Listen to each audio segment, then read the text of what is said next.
Hey guys, tonight we begin with a topic a little less philosophical and a lot more greasy. Medieval junk food. Yes, even in a world without fast food chains, vending machines or hot dog carts, people still found ways to snack. And let me tell you, some of it was delicious, some of it was disturbing, all of it was deeply medieval. So before you get comfortable, take a moment to like the video and subscribe, but only if you genuinely enjoy what I do here. And let me know in the comments where you're tuning in from and what time it is for you.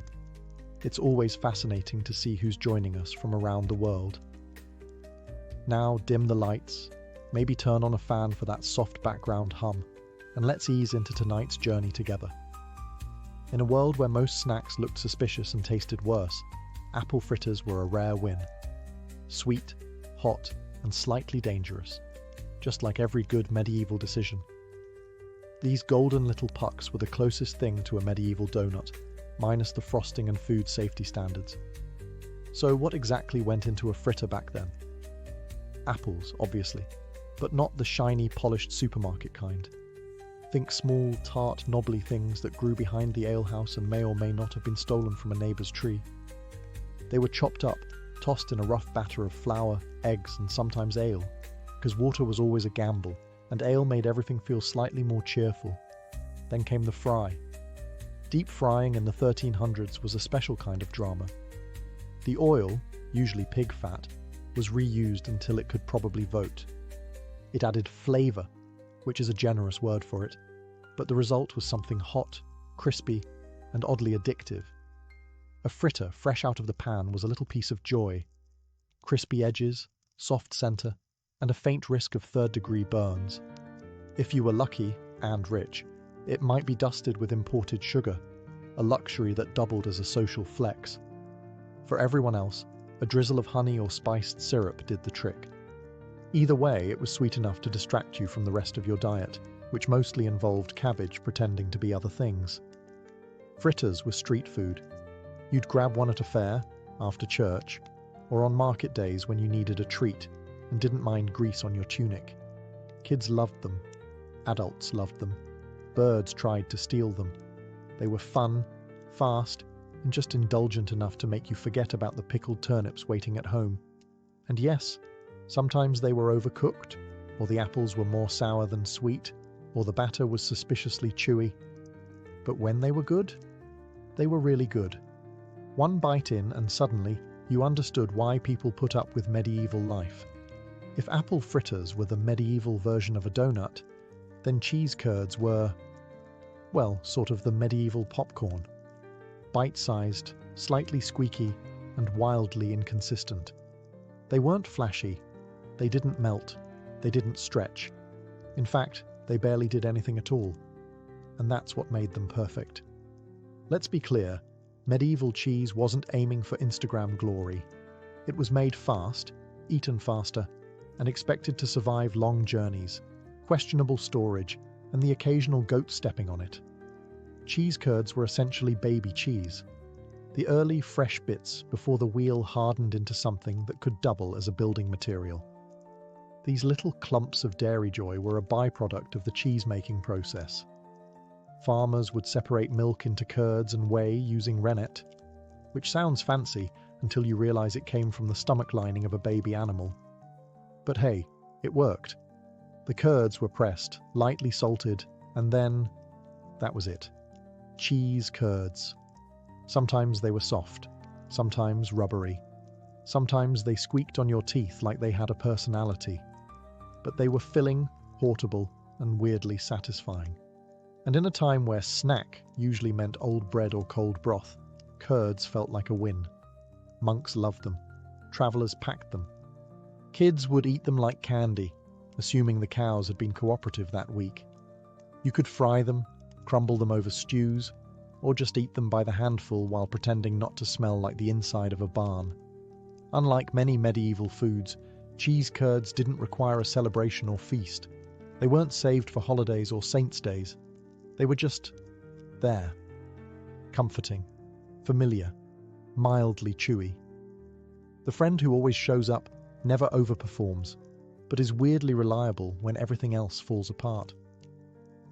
Did they sometimes taste a little off? Sure, freshness was a spectrum in the Middle Ages. But with enough salt and enthusiasm, most people didn't complain. Besides, in a world without refrigeration, your standards naturally adjust.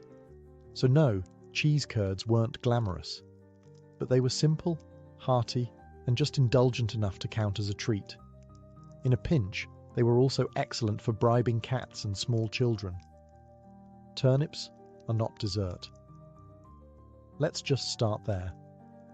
But in the medieval world, where sugar was expensive, apples weren't always in season, and creative desperation was a major food group, someone, somewhere, looked at a turnip and thought, what if this were pie? And so, the turnip pie was born. Now, to be fair, it wasn't always awful. Sometimes it was even kind of good. Think mashed turnips, hopefully tender, blended with a bit of egg, maybe some honey or dried fruit if the cook was feeling generous, then baked inside a sturdy crust made of flour, water, and ambition. The result? Surprisingly edible. At best, it was warm, a little sweet, and had that vaguely comforting root vegetable meets pudding vibe. At worst, it tasted like someone had mistaken livestock feed for a baking ingredient and just rolled with it. Turnip pies were popular for two main reasons. Turnips were cheap, and pie crust could hide a multitude of sins. Whether the turnips were overripe, undercooked, or suspiciously bitter, once you baked them into a pie and added a drizzle of honey, it became peasant cuisine with aspirations. Was it cheesecake? No. But it tried, and in medieval Europe, trying counted for a lot. You'd find these pies at fairs, feast tables, and in particularly enthusiastic monasteries where the monks had a little too much time and a lot of extra root vegetables. Some recipes added spices, nutmeg if the abbey was rich, pepper if the cook was chaotic. Occasionally, raisins made an appearance, which only confused people further. Nobles didn't eat turnip pie unless they were slumming it for fun or pretending to relate to the common folk for political reasons. But for everyone else, it was dessert, sort of, more like an afterthought with pastry. And yet, despite its questionable logic, the turnip pie endured. People liked it, or at least they didn't dislike it enough to stop making it. It was cheap, filling, and mildly sweet, which for medieval food made it basically revolutionary. If the medieval world had a comfort food MVP, it was the meat pasty, a handheld pie stuffed with seasoned meat, tucked into a folded crust, and baked until it was golden brown or slightly scorched. Basically a medieval hot pocket, minus the microwave, and plus a genuine sense of danger. The beauty of the pasty was its portability. You could eat it on the road, in the fields, or while watching a public execution, whatever the day demanded. Wrapped in a thick pastry crust, it stayed warm for a while and protected the contents from dirt, rats, and the occasional peasant sneeze. But let's talk about that filling. Meat, in this case, was a flexible term. If you lived near a manor or a hunting estate, you might get pork, mutton, or venison, actual recognizable meat. If not, well, options expanded dramatically. Rabbit, pigeon, eel, hedgehog. Anything that once had legs, or slithered, could be diced, seasoned, and hidden inside pastry with plausible deniability.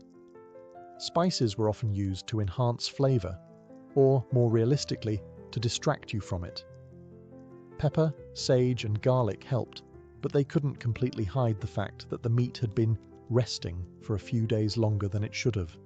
Still, in a time when refrigeration was a fantasy and lunch was often just bread and onions, a meaty pasty felt indulgent. There were even vegetarian versions, filled with root vegetables, leeks, or cheese, for fasting days or the particularly devout. But make no mistake, the meat ones were the crowd pleasers. They were greasy, hot, and comforting. You didn't ask what was inside. You just ate it and hoped the cook had been in a good mood. And in case you're wondering, yes, People sometimes marked the crust with initials or symbols to claim ownership, especially among miners and labourers. In some places, the crust was extra thick along one edge, so it could be held with dirty hands and then tossed to the spirits, or, more realistically, to rats. So were they good? Often yes. Were they mysterious? Always. But that was part of the charm. You didn't eat a meat pasty to feel safe. You ate it because it tasted good, and you were ready to accept the consequences.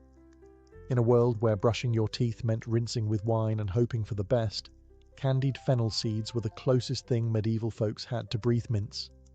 Tiny, sugary, and vaguely herbal, they were part treat, part digestive aid, and part dental hazard, all wrapped up in a single, oddly satisfying crunch. These little seeds were typically coated in a hard shell of sugar, which was no small feat in the Middle Ages. Sugar had to be imported, boiled, beaten, and poured by hand, meaning someone, somewhere, really believed in the potential of these tiny snacks. They were especially popular in noble households, where guests might be handed a small dish of them after dinner to freshen the mouth, and probably to distract from the mutton still clinging to their molars. Flavour-wise, fennel seeds had a strong, licorice-like bite. You either loved them or politely swallowed them whole and nodded in gratitude. The sugar coating helped, but there was always that unmistakable herbal kick, the kind of thing that makes you feel both fancy and slightly confused. Candied seeds also had a job to do: digestion. People believed fennel helped settle the stomach, especially after a heavy meal involving 3 types of bird and an alarming amount of mead. Think of them as the medieval version of chewing gum crossed with Tums, but with more potential to chip a tooth. And yes, they were hard. Like, crack your molar if you're too confident, hard. You didn't chew candied fennel seeds casually. You tested one first, gently, bit down slowly, listened for cracking sounds, then committed.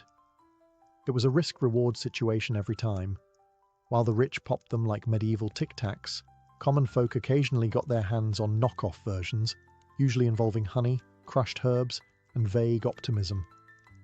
Not quite the same, but good enough to pretend. In the grand lineup of medieval junk food, candied fennel seeds were small but mighty. They didn't fill your belly, but they left a pleasant taste in your mouth and gave the illusion of refinement, even if you were covered in mud and still had goose grease on your tunic. If medieval desserts had a golden child, it was the honey cake. Sweet, dense, and prone to sticking to everything except your expectations. Honey cakes were what happened when bakers got ambitious and sugar was still locked in a castle treasury. Honey was the sweetener of the people, assuming those people had bees, access to bees, or weren't afraid of climbing trees and getting stung in the face. These cakes were usually made with flour, water, and generous spoonfuls of honey, or at least what passed for spoonfuls in an era where spoons were mostly used to fight off siblings. The result? A firm, chewy slab that could either be a delightful snack or a makeshift doorstop, depending on how long it had been sitting near the hearth. Spices were sometimes added if the household was feeling wealthy or showing off. Nutmeg, cloves, or cinnamon could give the honey cake a bit of flair, and by flair we mean the ability to cause an entire village to talk about your recipe for a week. Dried fruits were also tossed in if they hadn't been stolen by the local children or turned into wine. Honey cakes were popular at feasts, festivals, and weddings, mostly because they could be made ahead of time, didn't spoil quickly, and could survive being dropped on the ground, stepped on, or thrown at someone in a mild food fight. They were also used as gifts, bribes, and occasionally passive-aggressive statements. Here, I made this for you. It's sweet, unlike your personality. Structurally, they weren't what you'd call delicate. Many resembled compact bricks. Slicing them required a sturdy knife and the quiet hope that no one was watching you struggle. Eating them was easier. Just don't expect a fluffy bite. These cakes were built for medieval life. Tough, durable, and coated in enough sticky honey to make your hands feel like you lost a battle with a beehive. But they were satisfying. They tasted like warmth and indulgence, like the rare moment you weren't chewing salted barley or chasing rats out of your cupboard. They were joy, wrapped in sugar, with just enough chew to count as cardio. Fried fish skin cracklings, possibly the most unexpectedly delightful snack to emerge from a culture that also thought eel pie was a good idea. These crispy, salty little strips weren't glamorous, but they were efficient. Waste not, want not. Especially when you're working with a fish that, frankly, smells like it's judging you. Let's be honest, no one set out to invent this. More likely, some thrifty cook was left staring at a pile of discarded fish skins and thought, what if we just fried it? A splash of hot fat later, and history was made. Or at least something vaguely edible was born. Fish skin was plentiful, especially in coastal towns, or near rivers where herring, cod, or whatever had been pulled out of the water was processed on site. The meat went to the stew pot, the heads went to the cat, and the skin? That got thrown into a pan of bubbling oil and sizzled into submission. The result was surprisingly addictive, a thin, crispy snack that crunched like a dried leaf, but tasted like concentrated ocean. A pinch of salt elevated the experience. A hint of garlic or herbs? Well now, you were flirting with culinary excellence. These cracklings weren't just tasty, they were practical. Lightweight, non-perishable-ish, and high in fat. Exactly what a medieval body craved after a day of hauling firewood or defending sheep from someone else's sheep. Soldiers packed them. Sailors lived off them. Peasants sold them outside taverns for a few coins in the satisfaction of feeding drunk people something louder than their conversation. Did they sometimes still have scales? Yes. Did they occasionally curl into weird shapes that made you question your life choices? Also, yes. But by medieval standards, they were downright elegant, crispy, flavorful, and unlikely to give you dysentery. The only real drawback? Smell. These things could announce their presence from 3 huts away. If you fried a batch indoors, your home would smell like Poseidon's laundry for a solid week. But you'd be forgiven, because they tasted good. When life gave you stale bread and warm beer, you didn't cry. You made the most medieval snack imaginable, bread soaked in ale. Known variously as sops or trench toast, this humble creation was the original comfort food. Think French toast, but without the eggs, sugar, cinnamon, or joy. Here's how it worked. You took yesterday's bread, the kind that could double as building material, and dunked it into a bowl of ale. Not fancy craft ale with notes of citrus and a hoppy finish. No, this was flat, low-alcohol medieval ale brewed in someone's smoky back room with the hygiene standards of a barn owl. The bread absorbed the ale like a sponge with trust issues. It softened, swelled, and transformed from a jawbreaker into something vaguely edible. Was it tasty? In the right light, with a good mood and low expectations? Yes, kind of. It was warm, bready, and carried the gentle bitterness of fermented grain, which is to say it didn't actively offend the palate.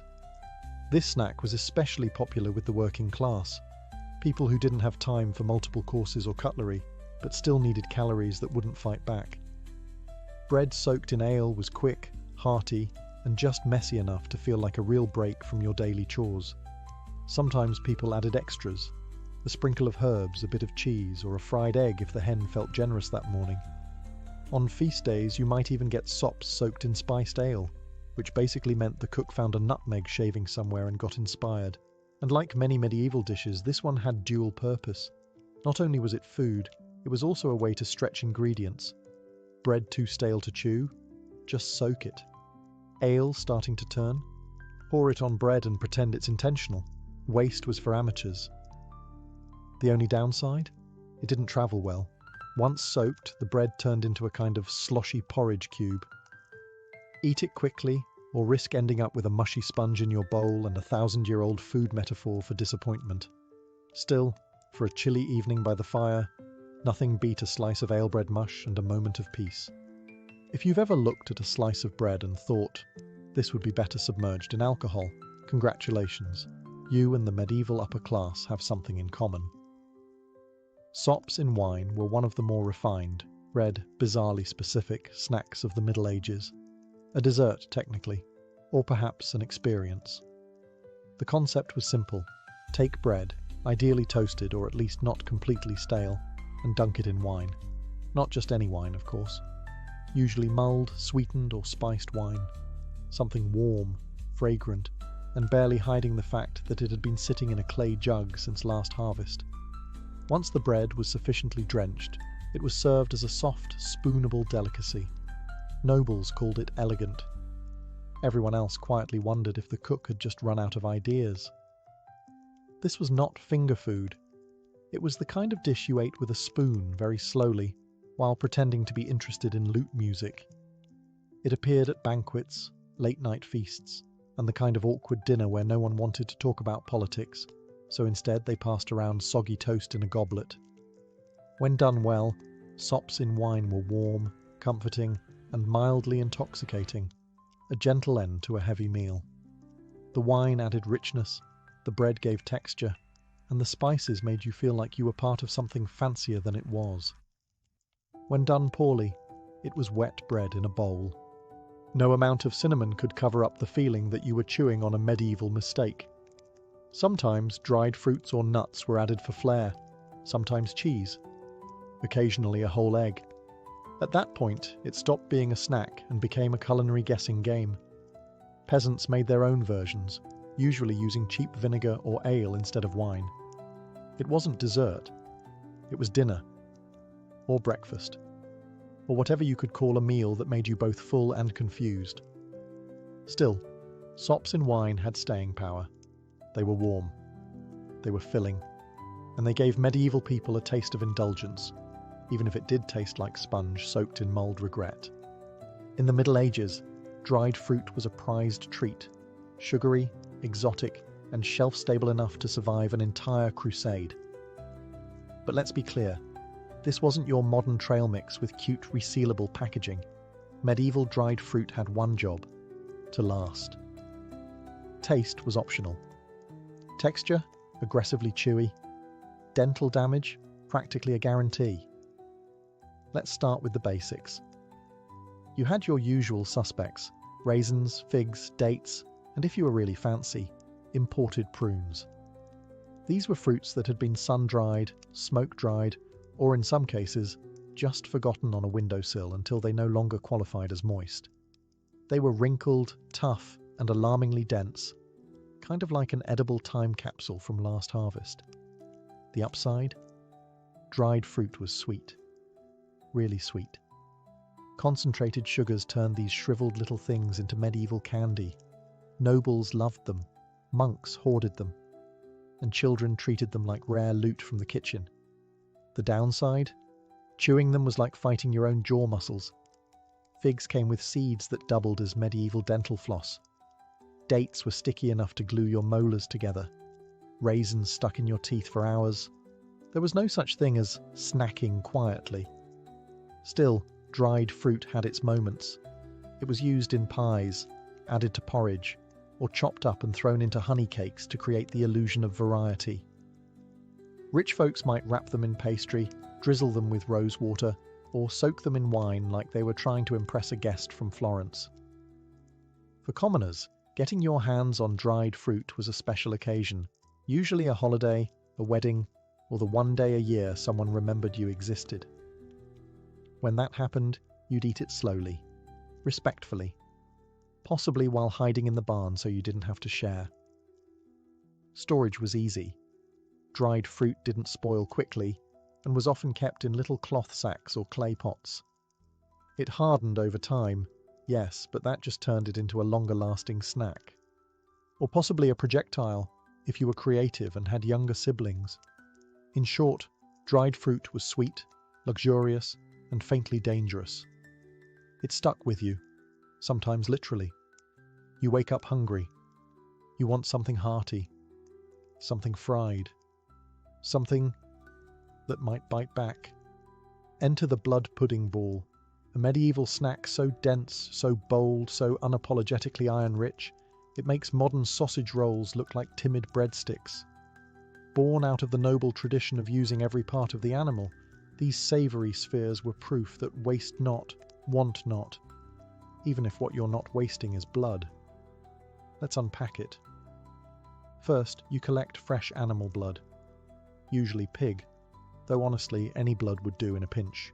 You then mix it with oats, onions, suet, that's beef fat, and spices. Once that morbid porridge reaches just the right level of grim stickiness, you shape it into balls and fry them in sizzling fat until the outside crisps up like it has something to prove. The result? Dark, crispy orbs of protein-packed sustenance with a rich, earthy flavour, which is code for, you'll taste iron and mystery for the rest of the day. They were best served hot, fresh from the skillet, though sometimes they were eaten cold if your appetite outweighed your fear of congealed fat. Nobles might dress them up with pepper, or serve them with eggs and ale. Peasants? They were just happy not to be chewing on boiled cabbage again. Blood pudding balls weren't elegant, but they were practical, easy to carry, high in calories, and alarmingly filling. If you ate 2, you could skip lunch. If you ate 4, you were probably a blacksmith or trying to win a dare. These snacks were common at fairs, markets, and roadside stalls where everything smelled like livestock and ambition. They were especially popular in colder months, because what warms the soul like fried coagulation? Of course, blood pudding balls weren't for everyone. Some folks didn't love the texture. Others didn't love the concept. But in a world where survival came first and flavour came somewhere around 12th, these meaty little morsels earned their place in the medieval junk food hall of fame. Forget everything you know about pancakes. These weren't fluffy stacks with maple syrup and whipped cream. Medieval pancakes were thinner, tougher, and cooked in enough lard to make your arteries consider early retirement. But they got the job done, and in a world where your other breakfast option was thin soup that's sad about its life, they were kind of a treat. Made from a humble mix of flour, eggs, and water or ale, these pancakes were poured onto a sizzling iron griddle coated in bubbling pig fat. No non-stick pans, no portion control. You just ladled and hoped. The result? A flat, uneven circle with crispy, browned edges and a slightly chewy centre. The kind of pancake that could survive a horseback ride and still be mostly edible when you arrived. Sometimes it was a little burnt. Sometimes it was a little raw. Sometimes, charmingly, both. Flavour depended on what you had. A splash of ale added a nice tang. A spoonful of honey? Luxurious. A sprinkle of herbs or onions? Adventurous. But most of the time it was just pancake and grease, served hot and inhaled like you'd just run from a tax collector. These pancakes were democratic. Everyone ate them. Peasants, nobles, monks, merchants. Some layered them with cheese, some dunked them in broth, and others just rolled them up and called it a day. You could eat them sweet, savoury, or scorched beyond recognition. And if you had leftovers, stack them up and pretend they were cake or armour. They were especially popular during Lent and other fasting days when meat was off limits. Pancakes became a loophole, fried, filling, and somehow both humble and indulgent. Plus, they made excellent vessels for disguising other ingredients that had no business being in your mouth. And while they might not have been beautiful, medieval pancakes had staying power. They didn't need praise, they just needed a hot pan and a willing stomach. Somewhere between a snack and a sacrament, we find the medieval wafer, a thin, crisp, suspiciously light biscuit that danced the line between dessert and dental challenge. Wafers were everywhere, outside churches, at village fairs, in the hands of monks, and occasionally floating in your soup like a flat, holy crouton.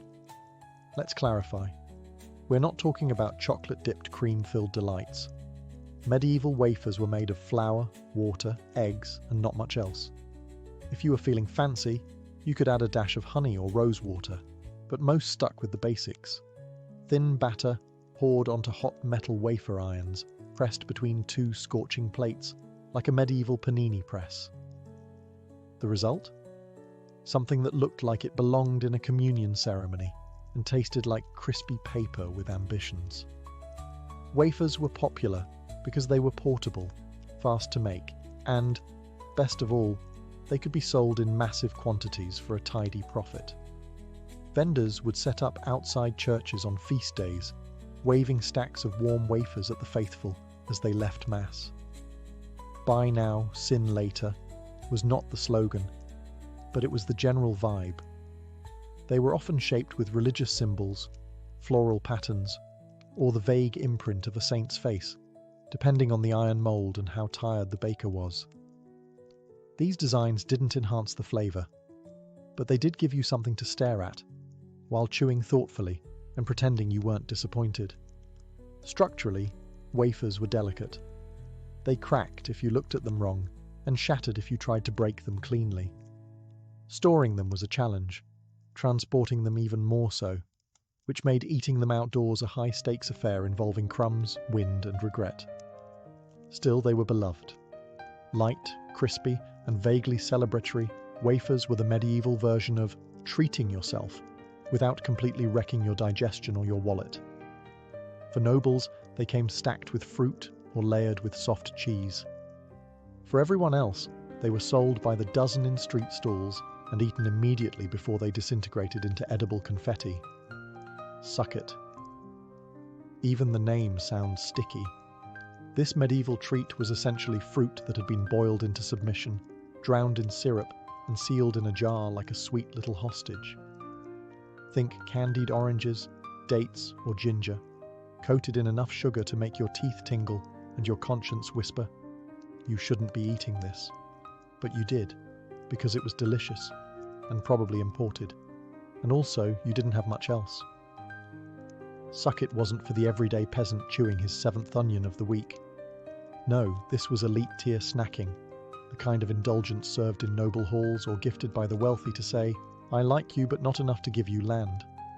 Sugar was expensive and fruits weren't always in season, so suck it was reserved for special occasions, like weddings, or royal visits, or Wednesday, if you were outrageously rich and out of control. The preparation process was ambitious. First, you'd boil the fruit in syrup, maybe honey, maybe refined sugar if your spice merchant owed you a favour. Then you'd drain it, let it dry a bit, and repeat, several times, because once wasn't enough. You weren't just preserving fruit, you were declaring war on moisture itself. Eventually, the result was a glossy, jewel-toned bite of candy, chewy, intense, and so sweet it could probably be weaponized in large enough doses. Some versions were soft and syrupy, served in ornate glass jars. Others were dry, rolled in extra sugar, and handed out as dainty little cubes of medieval hyperglycemia. But make no mistake, suck it came with status. It said you had access to sugar, trade routes, and at least one servant dedicated solely to stirring things that didn't want to be stirred. Suck-it trays were passed around after banquets like edible gold coins. Guests took one piece, smiled graciously, and immediately regretted not grabbing 3. As for commoners, they watched from the kitchen and maybe licked a spoon if no one was looking.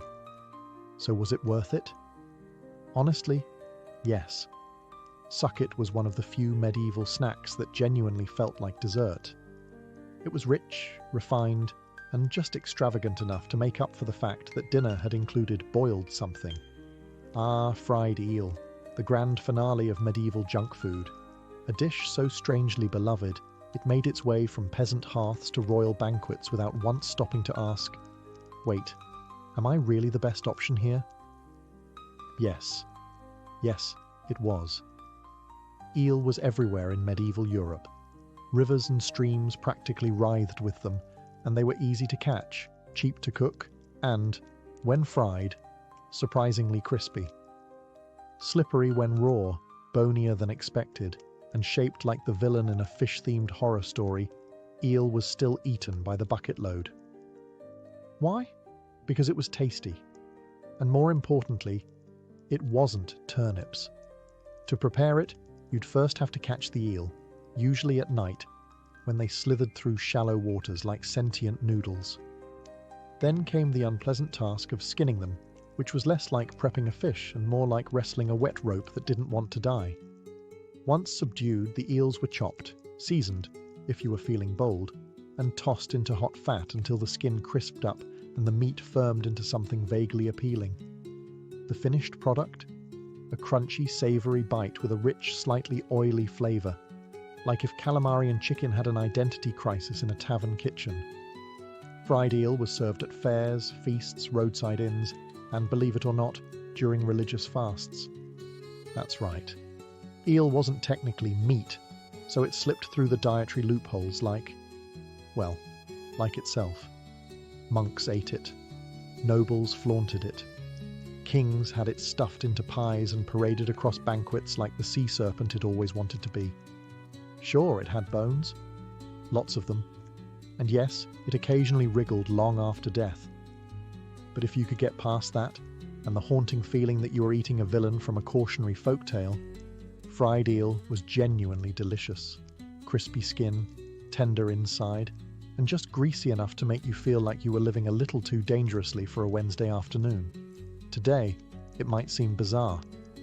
Back then, it was a delicacy, a slippery little miracle that kept bellies full and menus weird. In the ancient world, Mesopotamia stood at the crossroads of mystery and mythology, and nowhere was this more evident than in how they viewed dreams. To the Sumerians, Akkadians, Assyrians, and Babylonians, a dream wasn't just a private, meaningless experience. It was a divine telegram, a supernatural email sent directly from the gods to the subconscious, and ignoring it? That was like leaving a message from Enlil unread. Dangerous. By around 2500 BCE, Mesopotamians had developed a full-blown system of dream interpretation, recorded on clay tablets in cuneiform script. These weren't bedtime novelties. They were used in statecraft, medicine, and religious rituals. Kings would delay wars if a troubling dream suggested bad omens. Farmers wouldn't plant crops if they saw a goat fly across the sky in their sleep. The world, they believed, was constantly speaking. It was your job to listen with your eyes closed. Professional dream interpreters, called Baru priests, were the ancient equivalent of Freudian analysts, minus the couch. They were trained in libraries of omen texts, like the Ishkar Zakuk, an elaborate dream manual that categorized dreams and their meanings in sometimes absurd but eerily precise ways. Dreaming of eating dates? Good omen. Dreaming of your teeth falling out? Expect death in the family. Dreaming of sex with a goddess? Well, congrats. You're either divinely favored or cursed with arrogance. These dream books didn't claim to guess meanings. They presented cause and effect, as if dreams were equations. A equals B. See a snake? Expect betrayal. Fall from a rooftop? A lawsuit is coming. The world of dreams was logical, just operating on divine logic, which was far stranger than human reason. But the Mesopotamians didn't stop at interpretation. They practiced dream incubation too. If a ruler wanted guidance from the gods, he might sleep in a temple under special circumstances, fasting, cleansing rituals, perhaps a few incense offerings, and wait for a revelatory dream. The idea was that certain environments made the divine connection stronger, clearer, and less prone to nightmares about drunk goats. For Mesopotamians, the dream world was not a mystery to solve.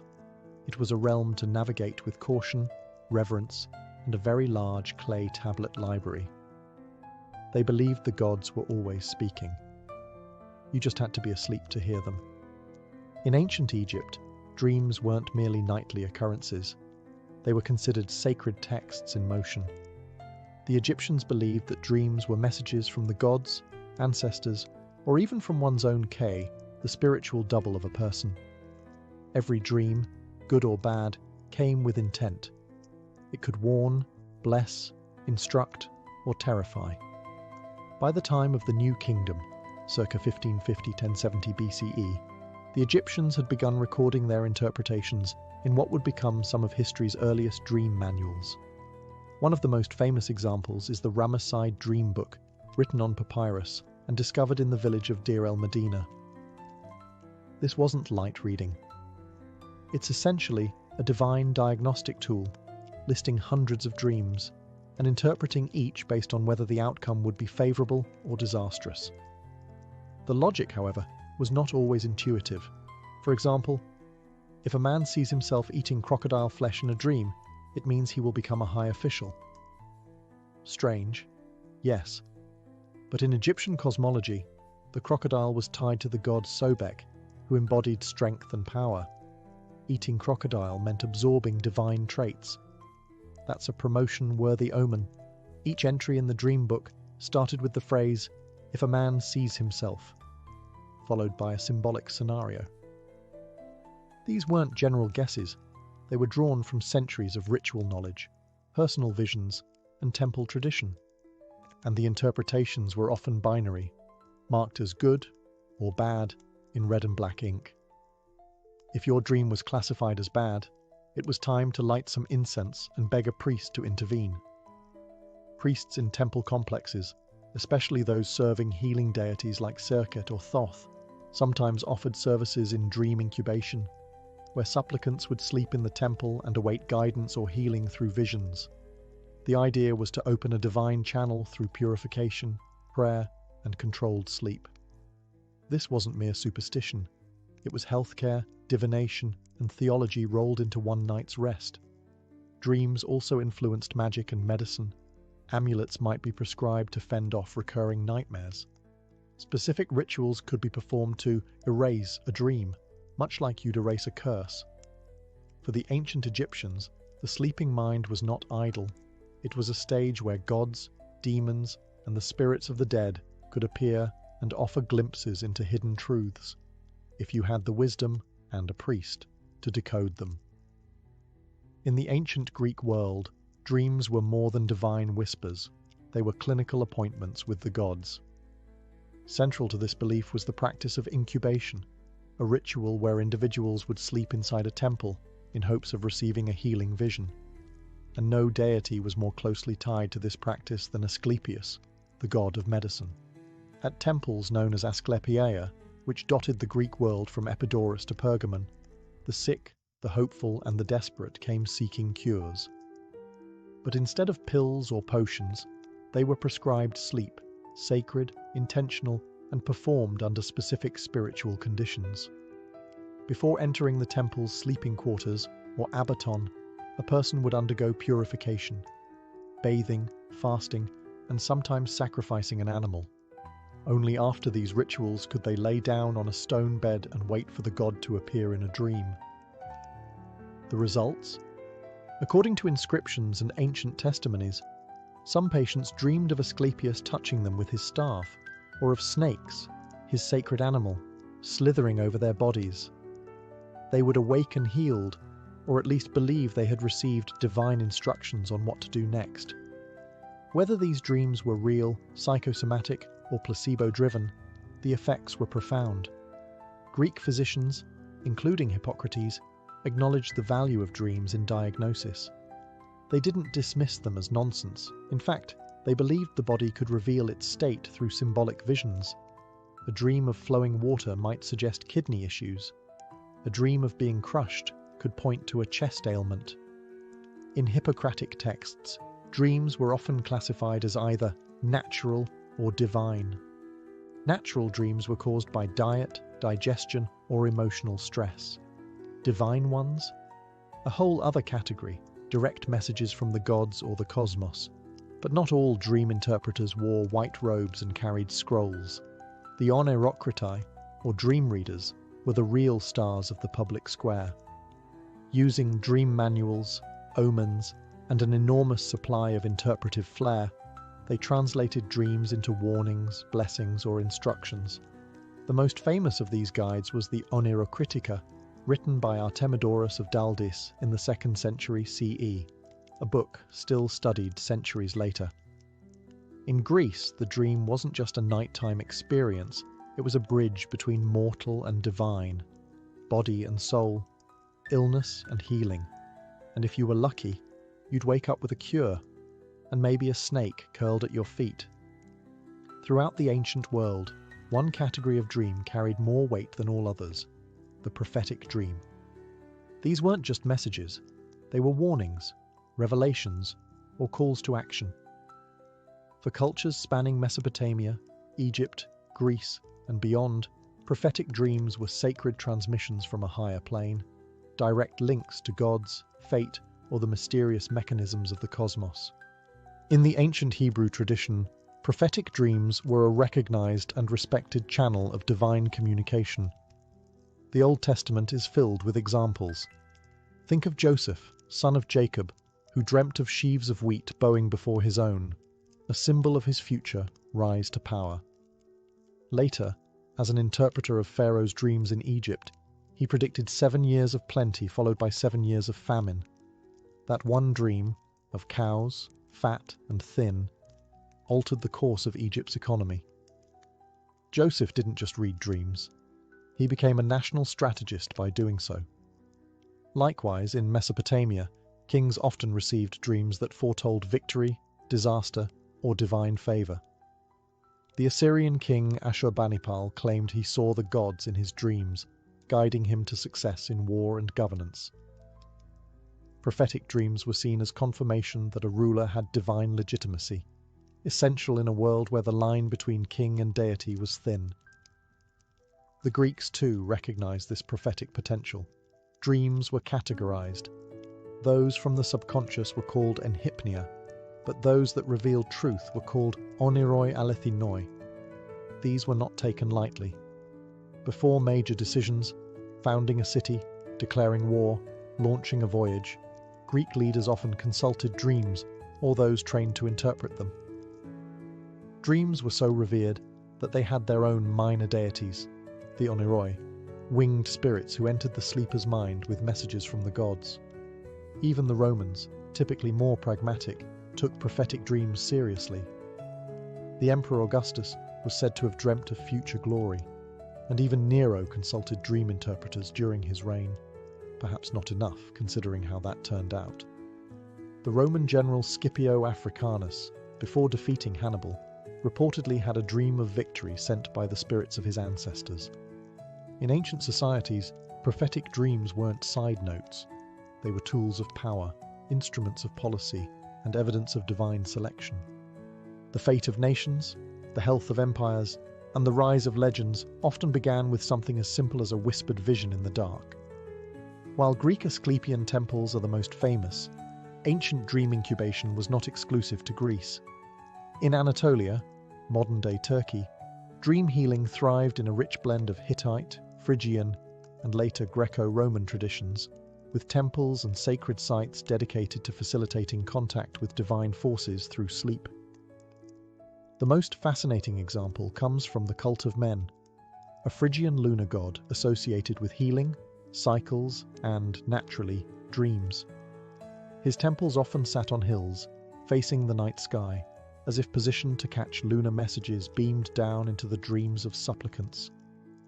People suffering from physical ailments, spiritual unrest, or uncertainty about their futures would come to these shrines to practice incubation, ritual sleep with the hope of receiving a curative or guiding dream. The process was similar to what we saw in Asclepian practices, but Anatolian incubation had its own twists.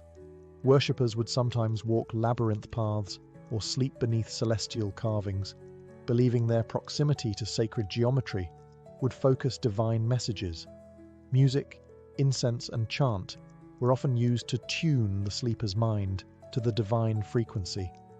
This wasn't sleep for rest, it was sleep as spiritual reception.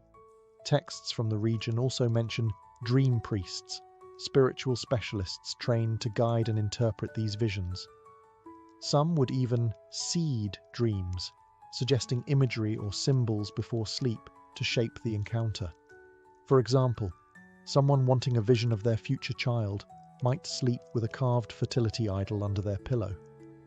If they dreamt of a lion, the priest might declare that a brave son was on the way. If they dreamt of rain, a daughter, blessed by growth and wisdom. Hittite records also reference divine encounters in dreams, especially among royalty. Kings and queens received strategic advice, healing knowledge, and occasionally harsh warnings from the gods in their sleep. One dream reportedly instructed a queen to adopt a foreign goddess into her shrine, an early example of divine diplomacy. Dream incubation in Anatolia wasn't just personal, it was communal and cosmic. Pilgrims travelled long distances, often forming temporary healing communities, bound not by blood, but by shared vulnerability and hope.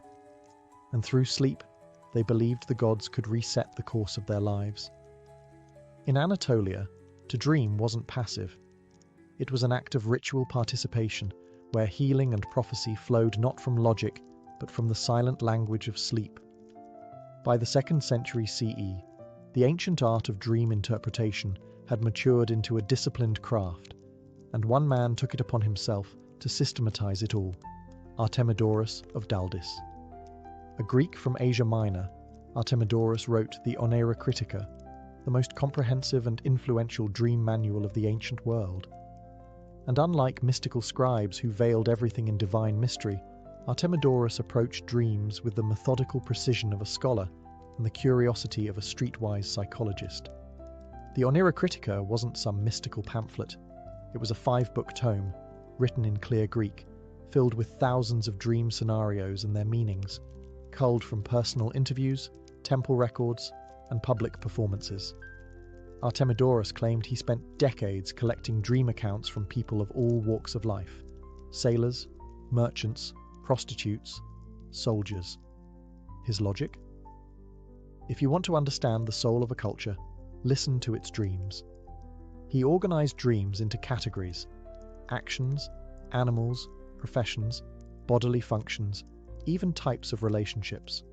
Dreaming of flying? That could suggest freedom or arrogance. Dreaming of being naked in public?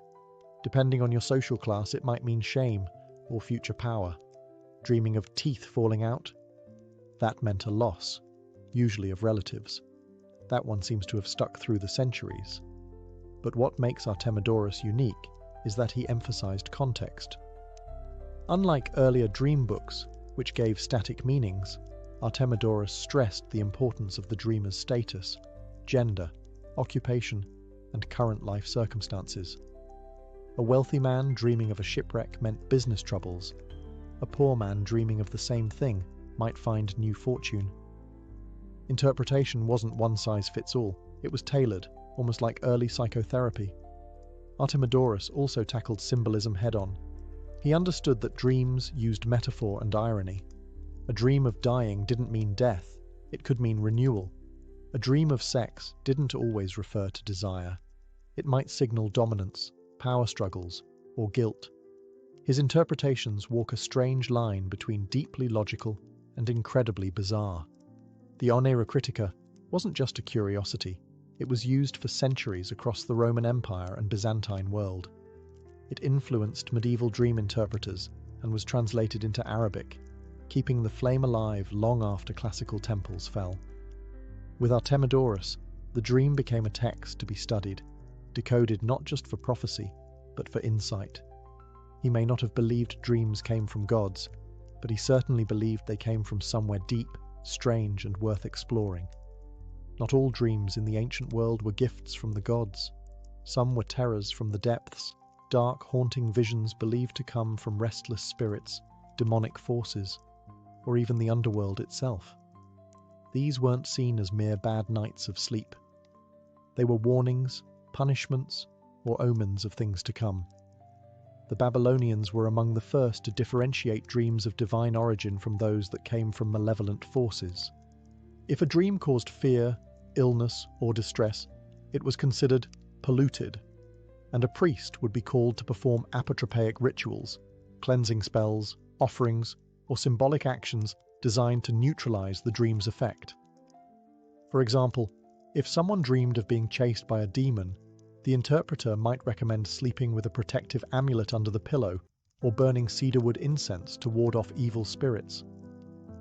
The Egyptians also had a well-developed idea of nightmare prevention. Certain dreams were believed to be caused by malicious entities, including the dead. Amulets bearing the Eye of Horus, or images of Bez, the dwarf god who protected households from dark forces, were worn to guard against these attacks. Some people even recited dream-erasing spells upon waking, treating the nightmare as a contagious curse that had to be spoken out of existence before it could manifest in the physical world. In Greek thought, nightmares often signified a message not from the Olympians, but from chthonic deities, gods of the earth and the underworld.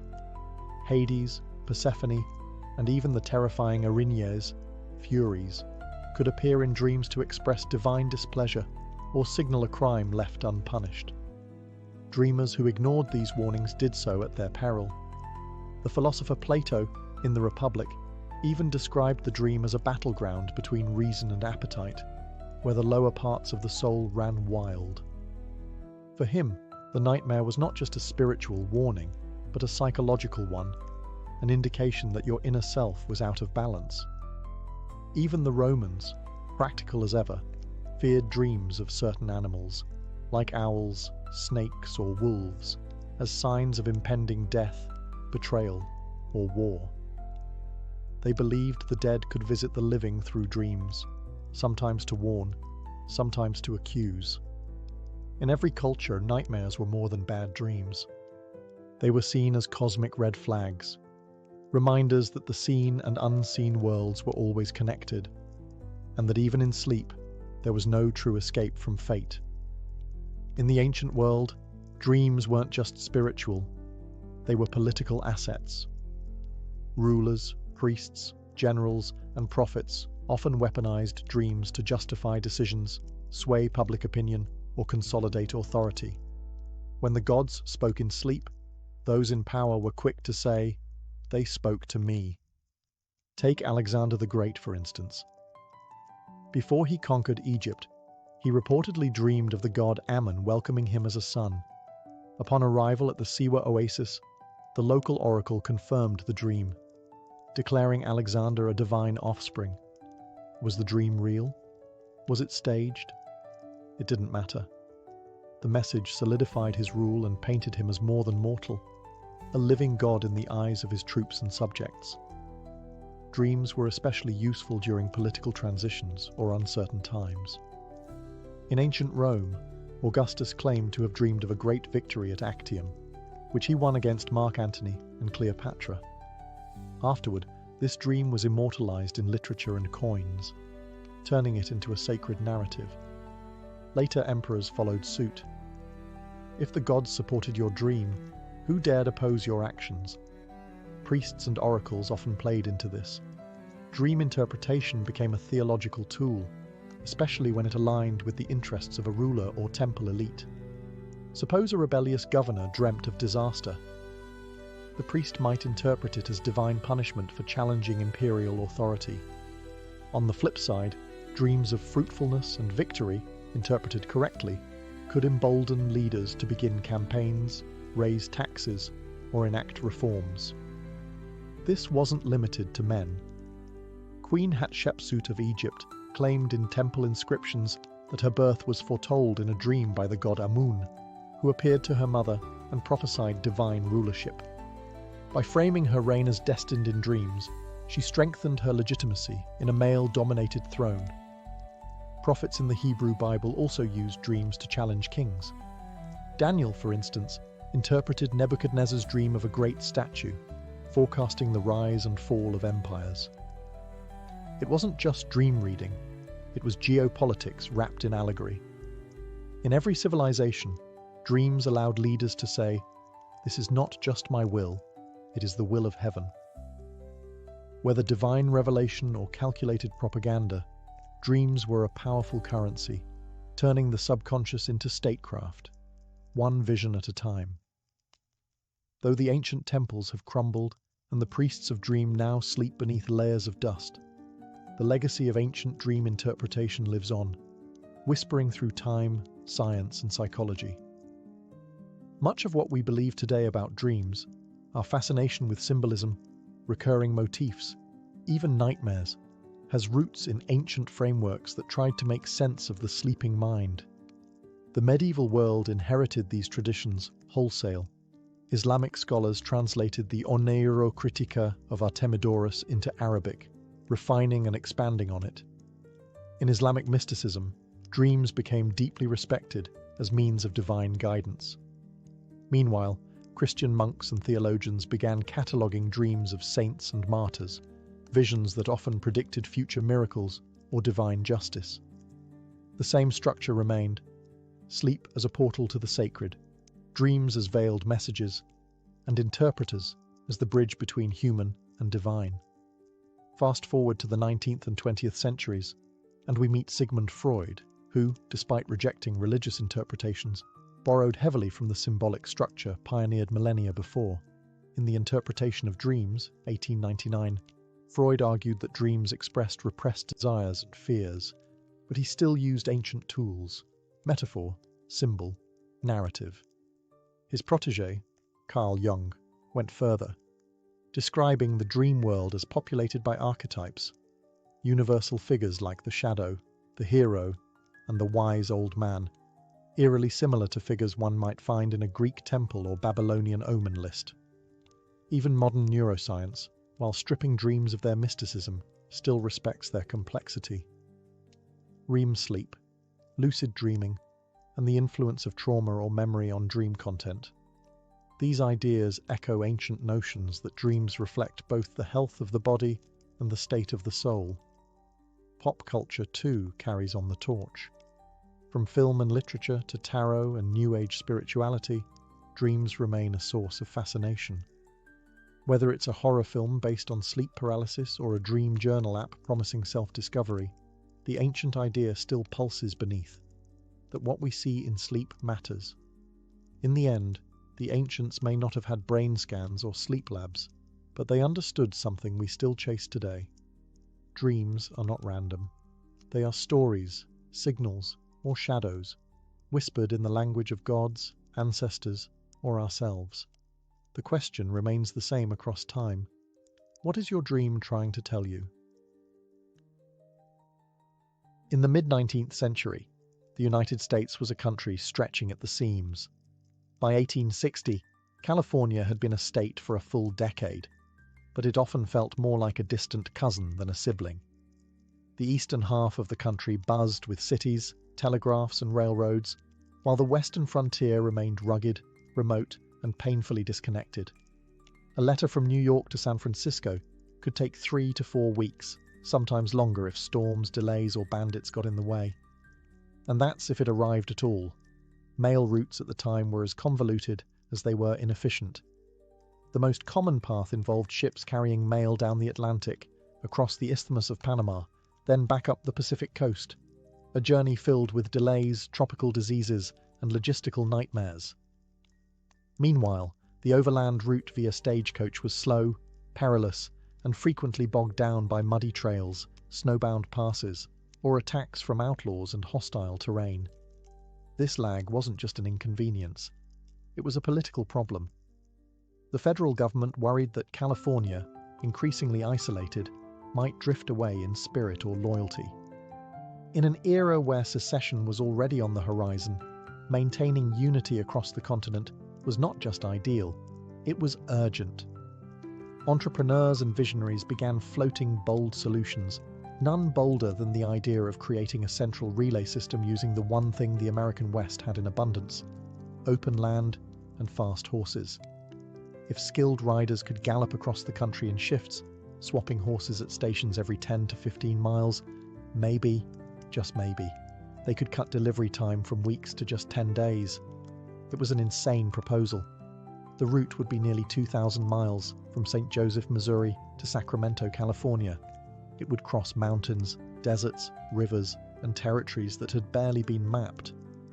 There would be extreme heat, freezing nights, and the ever-present danger of ambush. But if it worked, it would be the fastest communication line between East and West. The problem was clear. America was expanding faster than its infrastructure. And so, with a mix of desperation, ambition, and pure frontier daring, a solution galloped into history, one saddlebag at a time. The Pony Express was about to be born. The Pony Express didn't just materialize out of the dust. It was the brainchild of 3 ambitious businessmen from the freight and stagecoach firm Russell, Majors and Waddell. Based in Missouri, the trio, William H. Russell, Alexander Majors, and William B. Waddell, were already veterans in the overland shipping world. Their company was responsible for hauling freight and government supplies across the wild frontier. But in 1860, they set their sights on a far more radical goal: speeding up mail delivery to California in the shortest time possible. At the time, Russell in particular was feeling the pressure. His reputation was on the line due to financial scandals and failed ventures. He saw the Pony Express not just as a patriotic service, but as a personal redemption arc, a way to restore his name and gain favour with the government. If they could prove their relay system worked, they hoped to land a lucrative federal mail contract. Alexander Majors brought the logistics brain. A devout and meticulous planner, he demanded discipline from his employees, even requiring riders and station masters to swear oaths against drinking and cursing. He also developed a highly structured system for the express. Stations would be built every 10 to 15 miles, larger home stations every 75 to 100 miles, and the entire route would be maintained like a military operation. William B. Waddell, the quietest of the trio, provided the legal and financial backbone. While Russell was the salesman and Majors the operational genius, Waddell kept the books and ensured the company stayed afloat, at least for a while. Together, the three poured hundreds of thousands of dollars into the venture. They bought over 400 horses, hired more than 80 riders, and built roughly 190 stations across the most remote parts of the frontier. They knew it was a gamble, and they knew the route would be grueling. But they also knew that whoever solved the communication crisis would earn a permanent place in American history. And so, without any government funding, they launched the service themselves.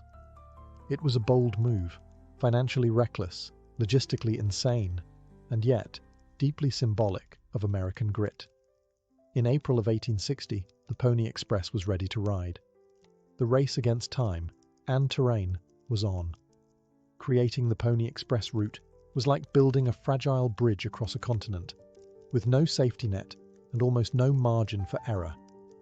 The full distance spanned nearly 2,000 miles, stretching from St. Joseph, Missouri to Sacramento, California, through a dizzying array of landscapes.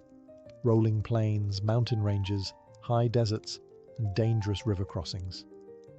To make this insane idea work, the founders built a chain of approximately 190 relay stations, spaced every 10 to 15 miles, about the distance a horse could ride at full speed before tiring. Every 75 to 100 miles, a home station provided rest and shelter for the riders, where they could sleep, eat, and hand off the mail to a fresh rider. But the real backbone of the express was the horses, more than 400 in all. They were chosen not for looks or stature, but for sheer speed and stamina. In the east, fleet-footed thoroughbreds ruled the prairie. In the rugged west, compact and hardy mustangs carried the mail across the mountains and desert. These were the Ferraris of the frontier. Riders would gallop at full speed, jump off mid-stride, and leap onto a fresh mount in a matter of seconds. Each station had to be manned, stocked, and secure. Some were little more than sod huts or wooden shacks. Others were fortified structures surrounded by barbed fencing and guarded by station keepers with rifles. Supplies, water, feed, and food had to be transported in advance. This meant months of preparation, and it all had to be done in some of the most remote, inhospitable land in America. Weather posed one of the biggest threats. Riders would endure snowstorms in the Sierra Nevada, sandstorms in the Utah desert, and brutal summer heat on the Nebraska plains. Wild animals, swollen rivers, and collapsing trails were daily hazards. And then there were human dangers, bandits, outlaws, and the rising tensions of conflict with Native American tribes. But despite the chaos, the system worked. With riders swapping every 75-100 miles and fresh horses every 10-15, the mail flew across the continent in as little as 10 days, a revolutionary speed at the time. It was a logistical miracle stitched together by courage, sweat, and raw determination. In a land where miles meant isolation, the Pony Express stitched together a fragile thread of connection, one hoofbeat at a time. On April 3, 1860, the Pony Express made its historic debut. In St. Joseph, Missouri, a crowd gathered at the stables of the Pikes Peak Stables building, buzzing with excitement. The inaugural rider, most likely Johnny Fry, though records are somewhat disputed, mounted his horse, took the leather mochila, a specially designed mail pouch, and dashed off westward at breakneck speed. The crowd cheered, cannons fired, and just like that, a new chapter in American history thundered to life. The mailbag Fry carried weighed around 20 pounds, filled with letters, newspapers, and telegrams bound for California. A telegraph message had already been wired from Washington, D.C., and would now travel the rest of the way on horseback, symbolizing the union of technology and raw human effort. At the same moment, a counterpart in Sacramento rode eastward, launching the bi-directional relay. Between them stood nearly 2,000 miles of wilderness, 190 stations, and some of the harshest terrain North America had to offer. And they planned to cross it in just 10 days. Each rider on the route carried the mochila from one station to the next, leaping off a lathered horse and onto a fresh one in under 2 minutes. The mochila was ingeniously designed. It had 4 locked pouches and could be quickly slipped over the saddle horn without unstrapping anything. Speed was everything. Riders were expected to maintain a pace of 10 miles per hour, even in the dead of night, through rain, snow, or hostile territory. Despite the chaos, the first ride succeeded. The mail from Missouri reached Sacramento in 9 days and 23 hours. A triumph. Newspapers hailed it as a miracle of modern communication, and the legend of the Pony Express was born almost overnight. Though only a few letters rode in that first mochila, the symbolic impact was immense. It wasn't just about getting mail from point A to B.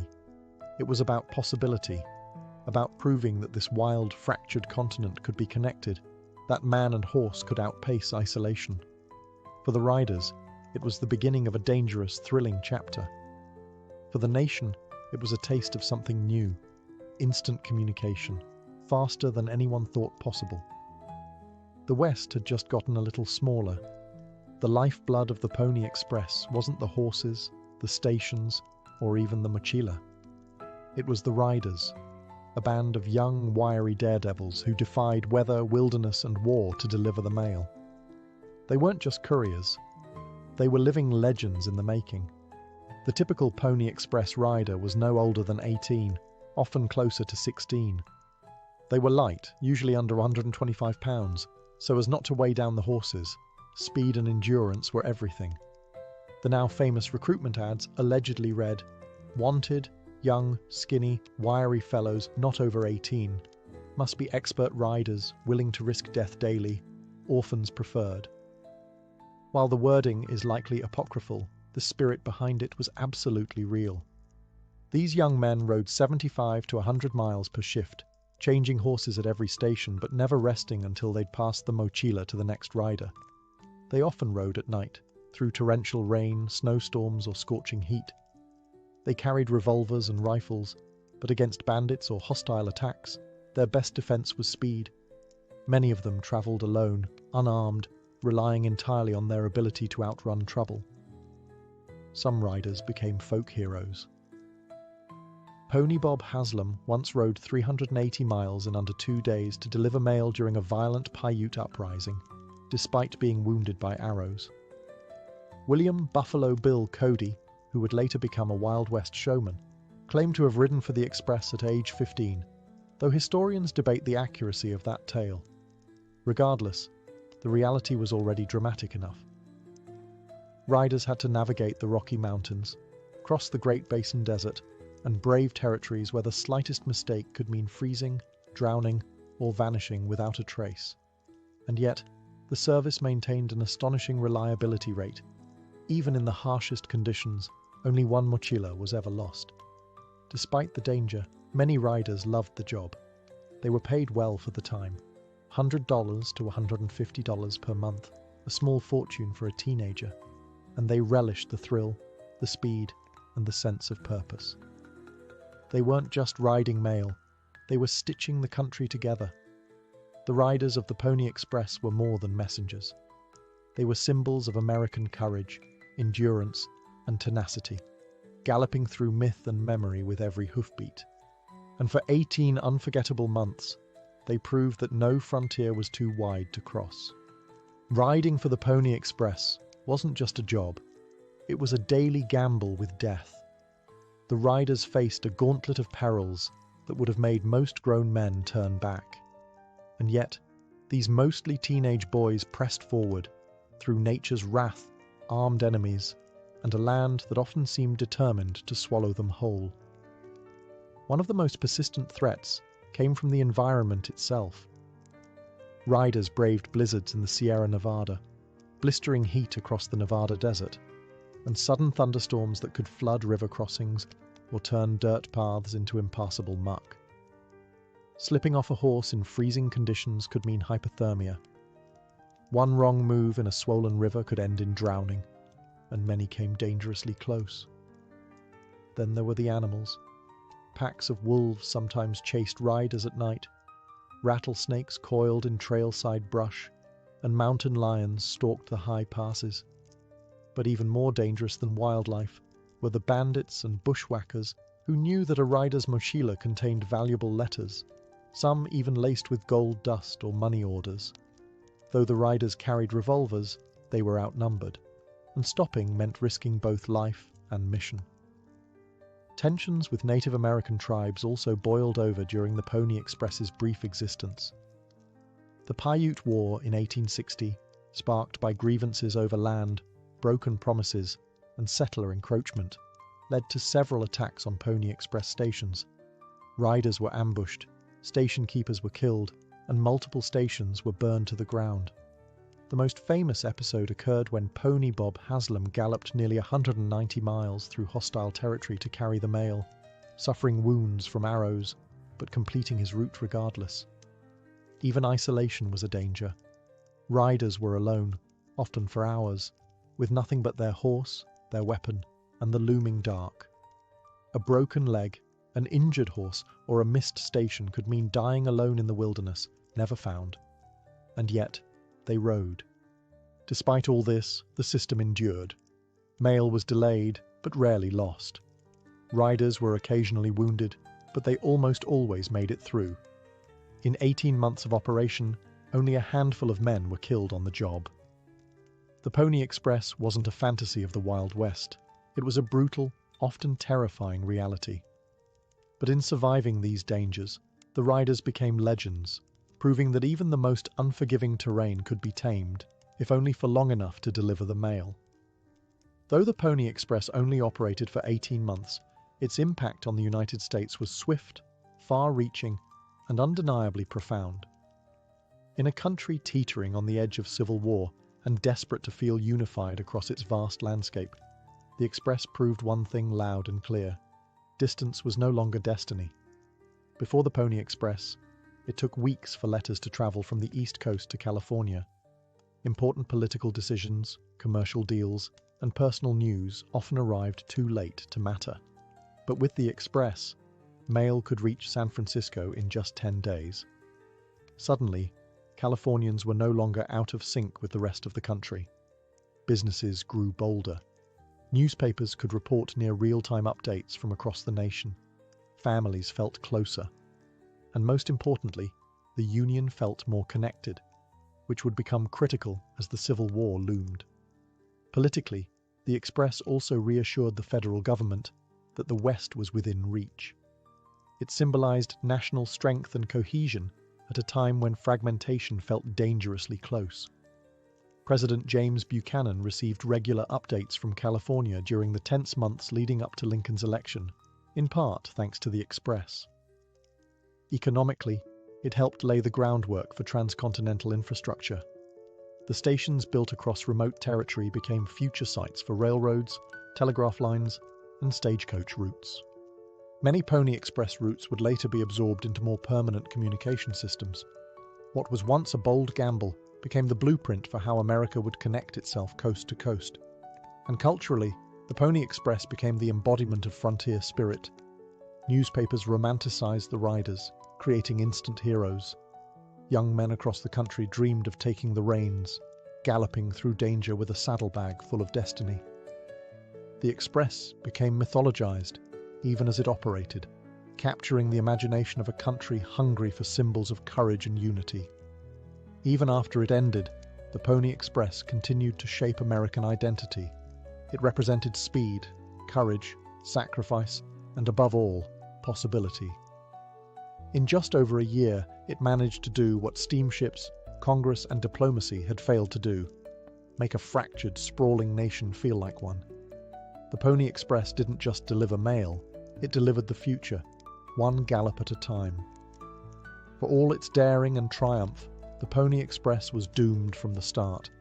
It wasn't a matter of failure, it was a matter of technology. As fast as a horse could ride, nothing could compete with the speed of a wire.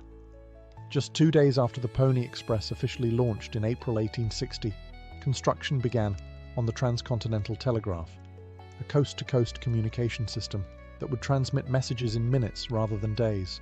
The telegraph poles and lines advanced steadily westward from the Missouri River and eastward from California. Every mile of wire spelled another nail in the coffin of the Express. By October 24, 1861, just 18 months after the first ride, the final telegraph wire was strung across the country. The system went live, and the connection was instantaneous. That very same day, the Pony Express carried its last letter. The silence of hoofbeats was replaced by the rhythmic click of Morse code. But even before the telegraph, the Pony Express was bleeding money. Despite its legendary performance, it was a commercial disaster. Russell, Majors and Waddell had poured more than $700,000 into the operation and barely recouped a fraction. With no federal subsidy and high operational costs, horses, riders, station upkeep, and supply logistics, the Express was never a sustainable business model. It was built as a proof of concept, a bold advertisement for a mail contract that never fully came through. Russell himself faced financial scandal, and the company began to collapse. By the time the telegraph was completed, the Express was already on its last legs, heroic, beloved, but completely obsolete. Yet the end came with little bitterness. The very goal the Pony Express set out to prove, that rapid coast-to-coast communication was possible, had been achieved. Riders turned to other frontier jobs, stations were repurposed or abandoned, and the nation turned its eyes to the future. The fall of the Pony Express was not a failure, it was a passing of the torch. The horse gave way to the wire, just as the wire would later yield to radio, satellites, and the internet. But for one brief, shining moment, America watched in awe as teenage boys and powerful horses conquered time and distance. In a world obsessed with speed, the Pony Express galloped into legend and left hoofprints no telegraph wire could ever erase. Though it lasted only 18 months, the Pony Express galloped straight into the mythology of the American West, becoming one of the most enduring and romanticized stories in the nation's history. In reality, it was a risky, short-lived business venture. But in the public imagination, it became something far greater, a symbol of heroism, speed, and the relentless frontier spirit. Hollywood, dime novels, and school textbooks transformed the Express into legend. The image of a lone rider silhouetted against the sunset, thundering across the prairie with a leather mail pouch and a six-shooter at his side, captured the nation's heart. This wasn't just nostalgia, it was national identity in motion. At a time when America was still defining itself, the Pony Express offered a story of bravery, sacrifice, and unity through hardship. Figures like Pony Bob Haslam and Buffalo Bill Cody became frontier celebrities.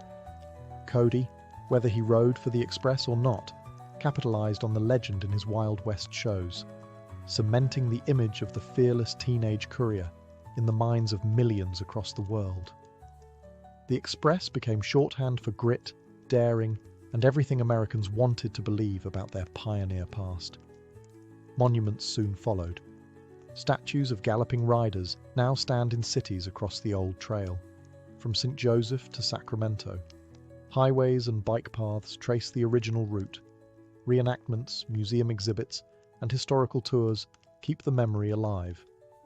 Even the US Postal Service has issued Pony Express stamps, honoring the brief but bold endeavor that helped unite the nation. But the story endures for a deeper reason. The Pony Express reminds us of a moment in history when human endurance raced neck and neck with nature's obstacles, when communication meant risk and connection required courage. It tells us that speed once came not from satellites, but from sheer determination and a willingness to ride through snow, desert, and darkness with nothing but a horse and a dream. In our age of instant messages and global networks, it's easy to forget just how hard-won communication once was. The Pony Express stands as a tribute to those who bridged impossible distances, not with fiber optics or electricity, but with muscle, grit, and a pounding heartbeat. Its legend remains not because it lasted, but because, for a brief and shining moment, it outran the impossible. The earliest known beer didn't come in a frosty mug or a labelled bottle.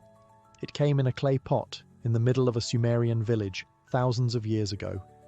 Long before Rome rose or pyramids stood, the people of ancient Mesopotamia, specifically the Sumerians, were brewing beer in ways both simple and sacred. And they weren't just drinking it, they were worshipping it. Beer, in Sumerian society, wasn't just a casual beverage. It was a staple food, a form of currency, a religious offering, and a symbol of civilization. It's no accident that the oldest written recipe in human history is not for bread or soup, but for beer. Found on clay tablets dating back to around 1800 BCE, the hymn to Ninkasi praises the goddess of beer while simultaneously laying out brewing instructions in verse. Ninkasi wasn't a minor deity, she was revered. To brew beer was to invoke her presence. The brewing process was both practical and poetic. Sumerians would bake a special bread called bapir, made of barley, and often mixed with honey or dates. This bread was then crumbled into jars of water and left to ferment naturally.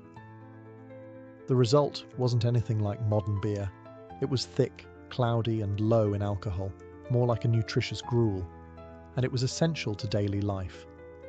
Water in the ancient world was often contaminated, but beer, thanks to its fermentation process, was safer. It was rich in calories and nutrients, and it became a vital part of the diet for labourers, priests, and royalty alike.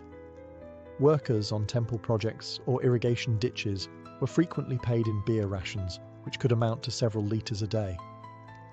Socially, beer was a communal experience.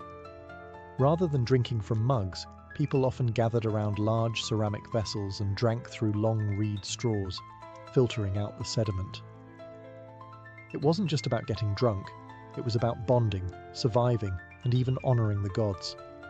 In many ways, beer helped define what it meant to be Sumerian. It was embedded in rituals, law codes, agriculture, and economics. It was liquid civilization, both a daily necessity and a sacred act. And it set the stage for brewing cultures across the ancient world, from the banks of the Tigris to the shores of the Nile. If the Sumerians gave beer its spiritual beginning, the Egyptians industrialized it. By the time the Old Kingdom was rising along the Nile, beer had become more than a sacred drink. It was a pillar of Egyptian society, woven into everything from daily meals to divine offerings and funeral rites. Egyptian beer was brewed on a scale that dwarfed earlier methods. At large temples and palace complexes, massive breweries operated as part of the state economy. In fact, beer production was often overseen by religious institutions. The Egyptians believed beer was a gift from Osiris, god of agriculture and fertility, and it featured prominently in ceremonies honouring deities such as Hathor, the goddess of music, fertility, and joy, frequently associated with intoxication and revelry. The brewing process was similar to that of the Sumerians, but had evolved in both technique and scale. Bread made from emmer wheat or barley was partially baked, crumbled into large vats, and mixed with water. Dates or honey were added for sweetness, and the mixture was left to ferment in ceramic jars. The resulting beverage was thick, unfiltered, and highly nutritious, sometimes consumed with a spoon rather than sipped. Beer wasn't just for the living. Tombs were stocked with jars of beer for the afterlife, alongside loaves of bread and meat. Beer was considered so essential that no respectable journey to the next world could be imagined without it. Recipes for the dead, lists of beer offerings to the gods, and murals showing the brewing process all highlight its spiritual weight. But beer also fueled the labor economy. Workers who built the pyramids weren't slaves. They were paid laborers, and part of their daily rations included beer, sometimes up to 4 liters a day. This wasn't an indulgence. It was hydration, nutrition, and morale all in one. One archaeologist even called it the ancient Egyptian energy drink. The state maintained strict control over production and distribution. Taxes were levied in beer, and its quality was regulated. Women, especially priestesses and temple workers, were often involved in brewing, reinforcing its connection to both domestic life and sacred power. In short, beer in Egypt wasn't a side note. It was central. It nourished the people, pleased the gods, and filled the tombs. And like the Nile itself, it flowed through every part of Egyptian life. Across ancient civilizations, beer wasn't just a drink, it was divine communion. Its frothy presence was invited into temples, funerals, and festivals. Fermentation was not seen as a chemical process, but as a mystical transformation, a gift from the gods that turned simple grain into sacred liquid. To brew beer was to interact with the spiritual world, and to drink it was to partake in something more than sustenance. In Sumer, the goddess Ninkasi embodied this connection. Her hymn was both prayer and instruction, an act of devotion and a manual for sacred brewing. Rituals likely began with chants to invoke her presence before fermenting began. It's possible that the final beer was shared as part of temple offerings, given to priests and even poured out in libation to the gods themselves. In Egypt, the spiritual use of beer was woven even deeper into the religious fabric. Temples brewed their own beer for daily offerings, sometimes dedicating hundreds of jars at once. During the annual festival of drunkenness, worshippers celebrated the myth of Sekhmet, the lion-headed goddess of destruction who was tricked into drinking beer dyed red to resemble blood. The result? Her bloodlust was sedated, and humanity was saved. It's a powerful tale of how beer was literally seen as a force that could tame divine wrath. Priests and priestesses played active roles in the brewing process, and many religious texts mention specific ritual brews intended for ceremonies. The presence of beer in funerary rites was also key. It was believed to sustain the soul on its journey to the afterlife. Some tomb inscriptions even list precise beer offerings alongside prayers and hymns. Outside the temples, seasonal festivals often involved large-scale communal drinking. These were not casual parties. They were acts of connection between the human and divine realms. Whether celebrating a harvest, honoring the dead, or marking a solstice, beer helped blur the line between the mundane and the mystical. Even in later cultures, like the Hebrews or the Hittites, beer retained spiritual undertones. While wine gained favor in elite rituals, beer remained tied to fertility, the earth, and the working class, maintaining its ancient role as a sacred and grounding force. In the ancient world, drinking beer wasn't just about thirst. It was about aligning yourself with cosmic rhythms, with gods, nature, and the cycle of life and death. Beer wasn't just a product of civilization, it may have been a cause of it. Some historians and archaeologists now argue that the desire to brew beer was one of the driving forces behind early agriculture and settlement. While grain was certainly grown for bread, the possibility that humans began cultivating cereals in part to make beer is gaining increasing scholarly support. If true, beer isn't just a byproduct of civilization, it's one of its founding pillars. In ancient Mesopotamia, where organized farming first took root, evidence suggests that barley, one of the earliest domesticated grains, was prized not just for food, but for its fermentable sugars. Once harvested, barley could be stored, ground, and used in both bread and beer production. And unlike water, which was often polluted, fermented beer was safe to drink and could be stored longer. This made it essential for early communities, especially in arid or semi-arid regions where water supplies were unreliable. Beer production also necessitated a level of social organization. Brewing required tools, storage vessels, controlled temperatures, and precise timing. This encouraged division of labor, technological innovation, and even early science.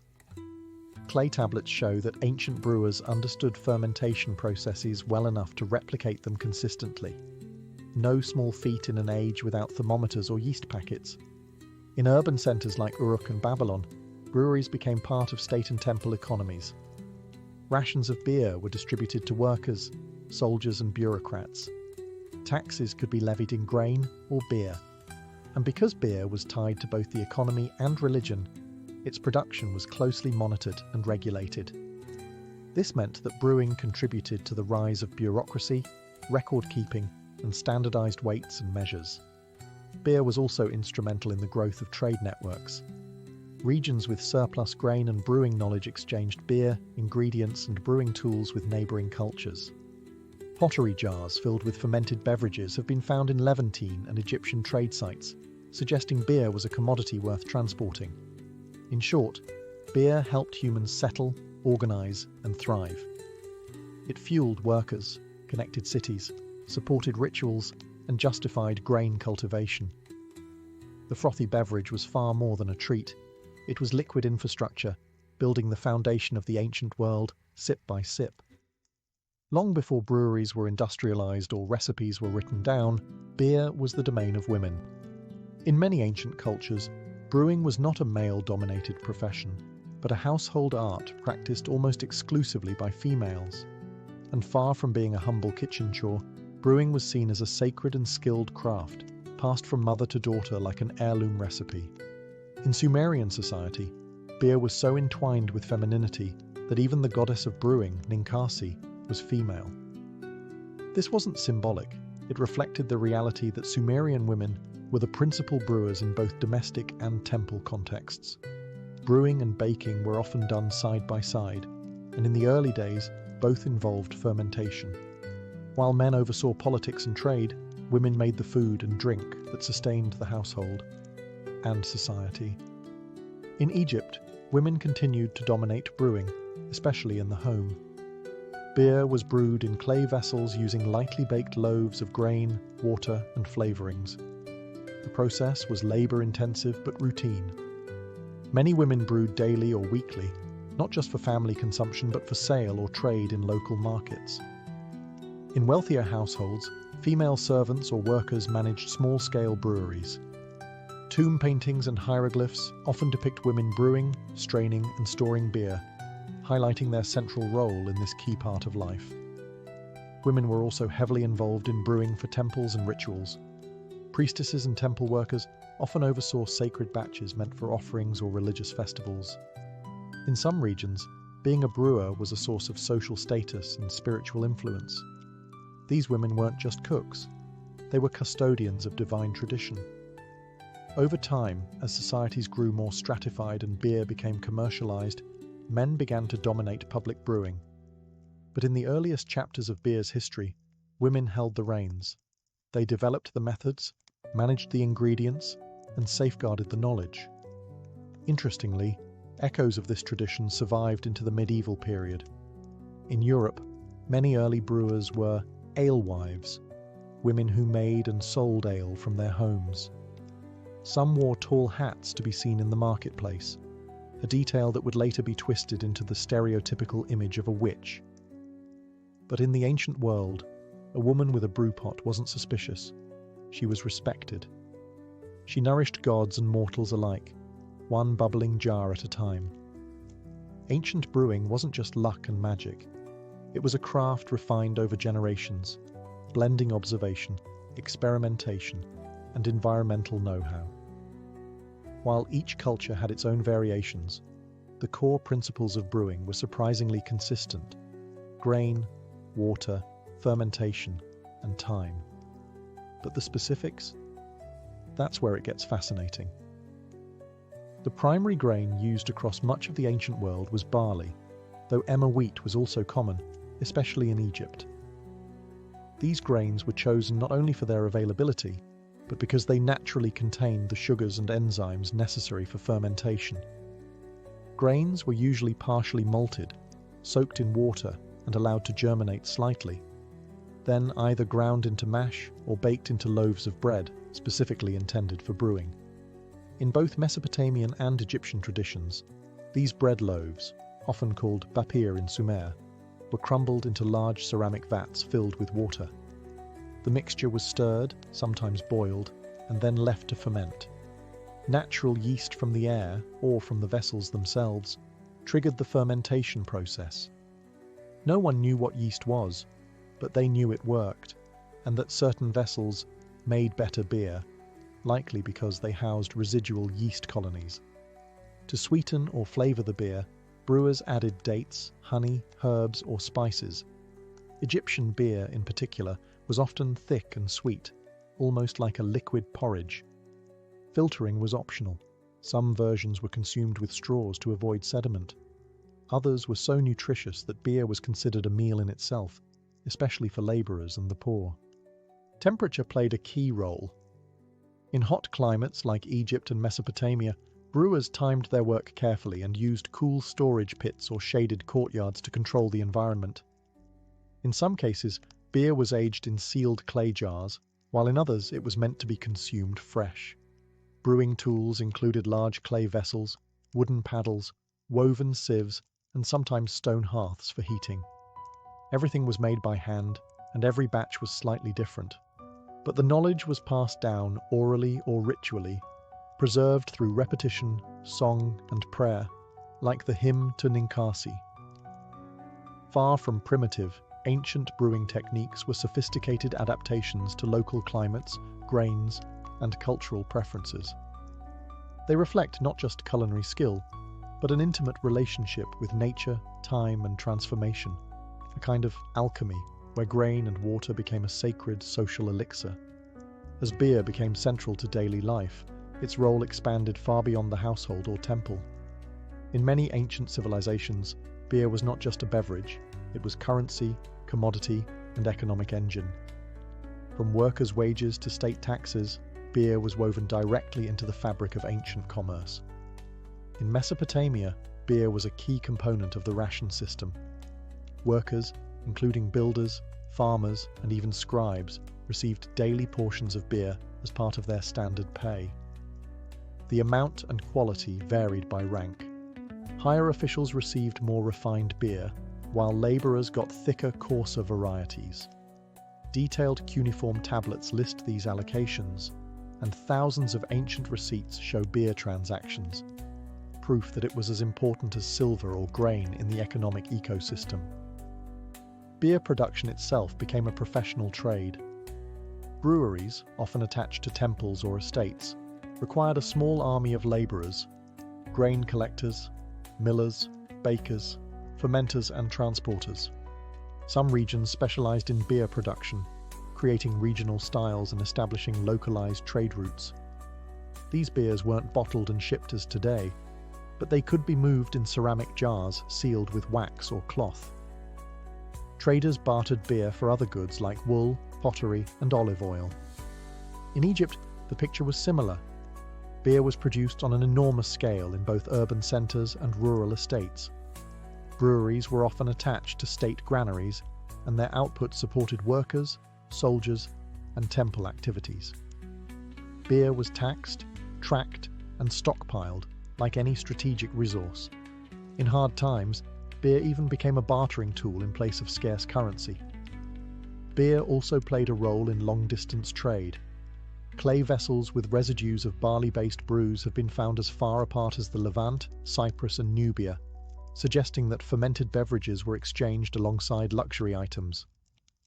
While wine would eventually dominate elite markets, beer remained the people's drink, embedded in every transaction from village markets to temple distributions. Its portability and perishability made beer a uniquely local economic product, but one with national importance. Its production supported farmers, artisans, merchants, and priests alike. It was both daily sustenance and state infrastructure. In short, ancient beer wasn't just consumed, it was counted, traded, stored, and spent. It helped build pyramids, fund temples, and sustain empires. A mug of beer may have cost a few copper coins, but behind it stood a microcosm of civilization. In the ancient world, beer was the great equalizer. Everyone drank it, but not everyone drank the same kind. Just as with food, clothing and language, beer reflected and reinforced the rigid social hierarchies of the time. While commoners sipped thick, hearty brews for survival, the elites turned beer into a status symbol, a ritual offering, and sometimes even a political tool. Among the Sumerians and Akkadians, workers were issued daily beer rations. Their brews were dark, unfiltered, and dense, more stew than drink, but incredibly nourishing. These were functional beers, meant to sustain labourers in hot, arid conditions. Yet even here, there was variation. Some tablets mention at least 9 distinct types of beer, ranked by quality and purpose. The better versions were often reserved for scribes, priests, or administrators, showing that beer was already being used to draw class lines. In Egypt, the contrast was even starker. While everyday Egyptians drank a thick beer made from emmer wheat and flavoured with dates, the wealthy enjoyed refined brews, lighter, sweeter, and sometimes filtered. Tomb paintings depict nobles with goblets of golden beer, seated under palm fronds while servants poured from elegant jars.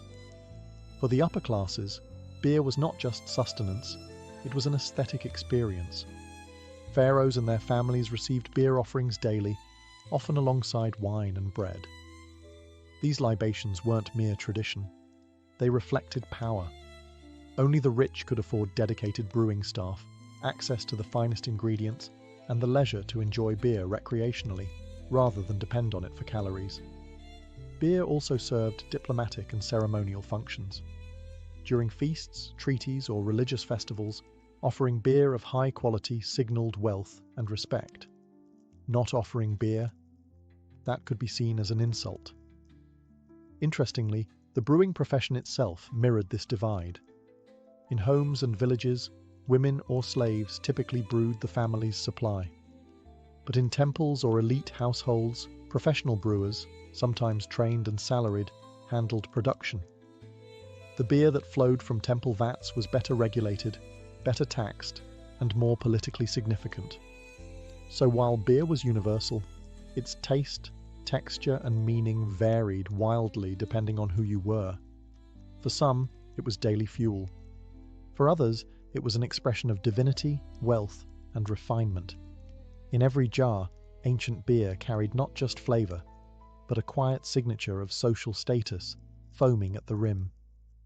Though thousands of years have passed since Sumerian priestesses chanted to Ninkasi or Egyptian workers sipped beer beneath pyramid shadows, the legacy of ancient brewing still lives on, in our recipes, rituals, economies, and cultural memory. Beer, perhaps more than any other beverage, connects us to the earliest expressions of civilization.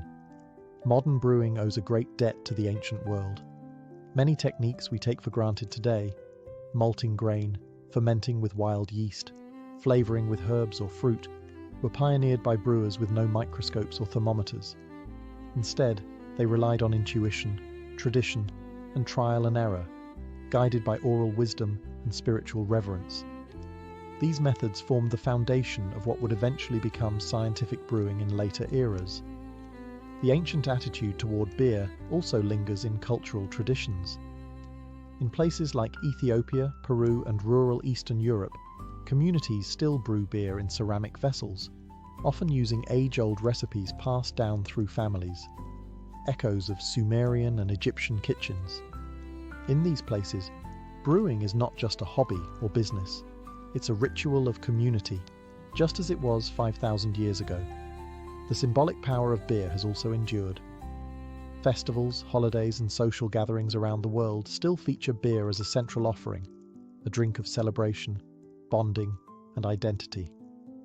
Even the communal pint at the pub carries the same spirit as the ancient Sumerian clay pot shared by reed straws, beer as a bridge between people. Academically, the study of ancient brewing has sparked a growing field known as bioarchaeology. Using residue analysis, scientists have reconstructed ancient beer recipes, brewed them, and even sold them commercially. Experimental archaeology projects have successfully brewed beer from ancient Egyptian tomb recipes, offering modern people a literal taste of history. Perhaps most importantly, ancient beer reminds us that civilization wasn't just built on conquest, stone, or steel. It was also built in kitchens and breweries by ordinary people who turned grain and water into sustenance, economy, and culture. It was made by women, consumed by workers, and offered to gods. So the next time you raise a glass, remember, you're not just drinking a beverage, you're participating in one of humanity's oldest and most universal rituals, a legacy brewed over millennia and still fermenting in every corner of the world.